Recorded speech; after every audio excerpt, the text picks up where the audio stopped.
15 ते 20 मिनिटांमध्ये बनून तयार होते. चवीला अगदी बाजारात भेटते तशी बनते. कुरकुरीत रसरशीत ही जिलेबी बनवायला खूप सोपी आहे. अगदी पहिल्यांदा बनवतानाही चुकणार नाही. एक वेळ नक्की करून बघा. रेसिपी आवडल्यास लाईक, शेअर, सबस्क्राईब करायला विसरू नका. तर चला बघूया कुरकुरीत मस्त रसरशीत जिलेबी. पहिल्यांदा पॅन मध्ये साखर घालू. 1 बाउल साखर आहे. वजनी प्रमाणात 300 ग्रॅम साखर आहे. आता यामध्ये पाणी 1 ग्लास घालू.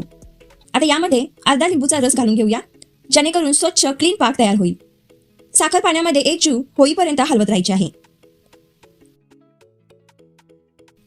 इथे बघा मोठी अशी उकळी आली पाहिजे. आता आपण चेक करून घेऊया. असे स्टिकी झाले पाहिजे, म्हणजे एक तारी पाक सारखे आपल्याला पाक हवा. यामध्ये थोडासा लेमन फूड कलर घालू. एका बाउलमध्ये अर्धा बाउल मैदा घेऊया.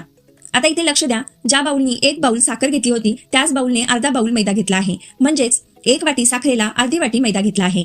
वजनी प्रमाणात 150 ग्रॅम मैदा आहे. 1 चमचा तूप घालूया. इनो 1 चमचा. तूप आणि इनो मैद्यामध्ये मिक्स करूया. व्यवस्थित मिक्स करून घ्यायचं आहे. इथे 1 ग्लास पाणी घेतले आहे.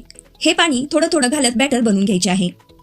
हे बघा, गुठळ्या होऊ द्यायच्या नाहीयेत आपल्याला. आता हे बॅटर मी एका पायपिंग बॅग मध्ये भरून घेणार आहे. तुमच्याकडे पायपिंग बॅग नसेल तर तुम्ही दुधाचे जे पॅकेट येतं आपल्या घरी, त्याचे पॅकेट पिशवी तुम्ही वापरू शकता.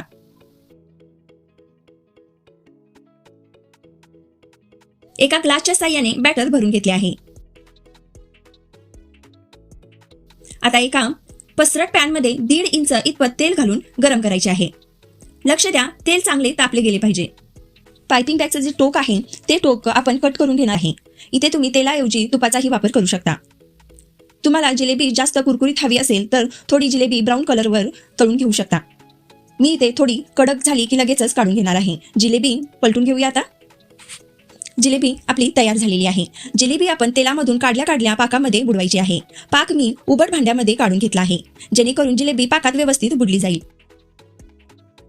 कुरकुरीत रसरशीत जिलेबी आपली तयार झालेली आहे.